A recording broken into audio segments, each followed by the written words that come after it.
പ്രിയപ്പെട്ട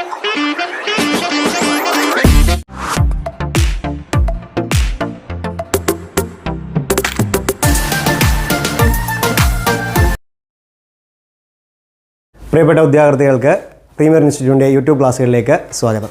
അപ്പോൾ നമുക്ക് ടൈപ്പ് റൈറ്റുമായിട്ട് ബന്ധപ്പെട്ട നമുക്കറിയാം ഏകദേശം 10ഓളം മാർക്കാണ് നമുക്ക് ടൈപ്പ് റൈറ്റുമായിട്ട് ബന്ധപ്പെട്ട് നമുക്കുണ്ടായിരിക്കുന്നത്. ജസ്റ്റ് നമുക്ക് ആ ഒരു സിലബസുമായിട്ടൊന്ന് ചെറുതായിട്ടൊന്ന് പരിചയപ്പെട്ട് നമുക്കങ്ങ് ക്ലാസ്സുകൾക്ക് തുടക്കം കുറിക്കാം.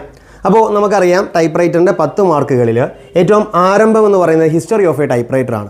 1 മാർക്ക് ഉറപ്പായും പ്രതീക്ഷിക്കാൻ കഴിയുന്ന ഒരു ഭാഗമാണ് ഹിസ്റ്ററി ഓഫ് ടൈപ്പ് റൈറ്റർ എന്ന് പറയുന്നത്. ഓക്കെ, ഹിസ്റ്ററി ഓഫ് ടൈപ്പ് റൈറ്ററുമായിട്ട് ബന്ധപ്പെട്ട് നമുക്ക് ആധികാരികമായിട്ടൊന്നും പോകേണ്ടെന്ന കാര്യമില്ല. നിലവിൽ ചോദിച്ചുകൊണ്ടിരിക്കുന്നതും അതുമായിട്ട് ബന്ധപ്പെട്ട് ഇനി സാധ്യതയുള്ള ചോദ്യങ്ങളുമായിട്ട് ബന്ധപ്പെട്ട ഭാഗങ്ങളാണ് നിലവിൽ എന്ത് ചെയ്യുന്നത് ഹിസ്റ്ററി ഓഫ് ടൈപ്പ് റൈറ്റർ എന്ന് പറയുന്ന ഭാഗത്തിൽ ഉൾപ്പെടുത്തിയിരിക്കുന്നത്. പിന്നീട് നമുക്ക് രണ്ടാമതായിട്ട് നോക്കുമ്പോൾ keys of a type writer.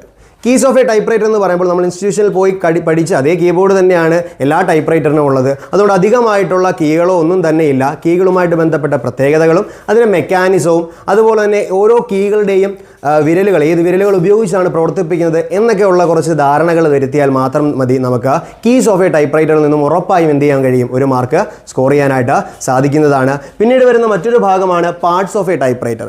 Parts of a type writer വരുമ്പോഴാണ് പ്രധാനമായിട്ടും നമുക്ക് ഇതിൻ്റെ മെക്കാനിസങ്ങളിലേക്ക് നമ്മൾ കൂടുതലായിട്ട് ഇറങ്ങിച്ചെല്ലുന്നത്. ഓരോ ഭാഗങ്ങളും ക്യാരേജ് ആണെങ്കിലും മെയിൻ സ്പ്രിംഗ് ആണെങ്കിലും അത്തരത്തിലുള്ള പ്രധാനപ്പെട്ട ഭാഗങ്ങളോടൊപ്പം തന്നെ അതിനോട് ചേർന്ന് വരുന്ന അനുബന്ധ ഭാഗങ്ങളെക്കുറിച്ച് കൂടി ചർച്ച ചെയ്ത് അതിൻ്റെ മെക്കാനിസം കൂടി നമ്മൾ ഉൾപ്പെടുത്തുമ്പോഴേക്കും ഏകദേശം നമ്മുടെ parts of a type writer എന്ന് പറയുന്ന ഭാഗം നമുക്ക് അവസാനിപ്പിക്കാൻ കഴിയുന്നൊരു ഭാഗമാണ്.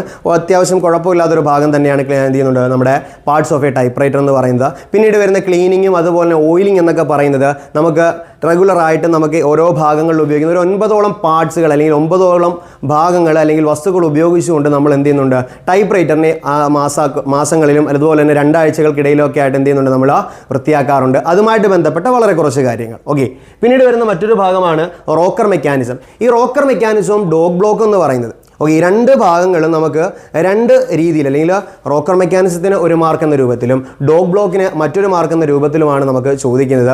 പക്ഷേ റോക്കർ മെക്കാനിസം എന്ന് പറയുന്ന ഒരു ഒറ്റ മെക്കാനിസം പഠിക്കുന്നതിലൂടെ ഡോഗ് ബ്ലോക്കിനെ കുറിച്ചും നമുക്ക് വ്യക്തമായ ഒരു ധാരണ ഉണ്ടാകുന്നുണ്ട്. അതുകൊണ്ട് എളുപ്പത്തിൽ റോക്കർ മെക്കാനിസം എന്ന് പറയുന്ന സംവിധാനം പഠിക്കുന്നതിലൂടെ തന്നെ നമുക്ക് ആ 2 മാർക്കുകൾ വളരെ എളുപ്പത്തിൽ സ്കോർ ചെയ്യാൻ കഴിയുന്നതാണ്. റീസെൻ്റ് ആയിട്ട് ചോദിച്ച പല ചോദ്യ പേപ്പറുകളിലും ഈ സിലബസുകളെ ഉൾപ്പെടുത്തണം അല്ലെങ്കിൽ സിലബസിന് അധിഷ്ഠിതമായിട്ട് ചോദ്യങ്ങൾ ചോദിക്കണമെന്നുള്ള ധാരണയുള്ളത് കൊണ്ട് തന്നെ റോക്കർ മെക്കാനിസം എന്നും ഡോഗ് ബ്ലോക്ക് എന്നും പറഞ്ഞ രൂപത്തിൽ 2 ഭാഗത്തുനിന്നും ചോദ്യങ്ങൾ ഉണ്ടായിരുന്നു. ഓക്കെ, പിന്നീട് വരുന്ന മറ്റു ഭാഗങ്ങളാണ് നമ്മുടെ movements of a type writer. Movements of type writer പറയുമ്പോൾ അതിനകത്ത് വ്യക്തമായിട്ട് നമ്മൾ നേരത്തെ പറഞ്ഞ മെക്കാനിസം തന്നെയാണ് നമ്മൾ വീണ്ടും ആവർത്തിക്കുന്നത്. Parts of a type writer പഠിക്കുന്ന സമയത്ത് ആ മെക്കാനിസം കൂടി നമ്മൾ അതിനോടൊപ്പം ചേർത്ത് പഠിക്കുമ്പോൾ എന്ത് ചെയ്യുന്നുണ്ട് നമുക്ക് ഈ ഒരു movements of a type writer പൂർണ്ണമായും നമുക്ക് മനസ്സിലാക്കാൻ കഴിയും. പിന്നീട് വരുന്ന ഒഫീഷ്യൽ അബ്രിവിയേഷൻസും അതുപോലെ തന്നെ സിമ്പിൾസ് എന്ന് പറയുന്ന മറ്റൊരു ഭാഗമാണ്. ഈ ഒരു ഭാഗത്തിലേക്ക് വരുമ്പോൾ നമുക്ക് അത്യാവശ്യം ഒന്ന് അറിഞ്ഞിരിക്കുക. ഓക്കെ, ഇത്തരം അബ്രിവിയേഷൻസിനെ കുറിച്ചും സിമ്പിൾസുകളെ കുറിച്ചും ഒക്കെ എന്ത് ചെയ്യുക, ജസ്റ്റ് ഒന്ന് അറിഞ്ഞിരിക്കുക. സിമ്പിൾസുകൾ നമുക്ക് വ്യക്തമായിട്ട് നമുക്ക് നോക്കി തന്നെ നമുക്ക് കണ്ടെത്താൻ കഴിയുന്ന രൂപത്തിലുള്ള സിമ്പിൾസുകളാണ് നമ്മൾ സെക്കൻഡ് പേപ്പർ ഇൻസ്റ്റിറ്റ്യൂഷനിൽ എക്സാം എഴുതുന്ന സമയത്താണെങ്കിലും നമ്മൾ സെക്കൻഡ് പേപ്പറിനകത്ത് ചെയ്തിട്ടുള്ള എന്ത് ചെയ്യുന്നുണ്ട് അത്തരം സിമ്പിൾസുകൾ. അബ്രിവിയേഷൻസ് എന്ന് പറയുമ്പോൾ ഒരുപാടുണ്ട്, എങ്കിലും എന്ത് ചെയ്യുക അത്യാവശ്യം ഒന്ന് വായിച്ച് അറിഞ്ഞിരിക്കുക.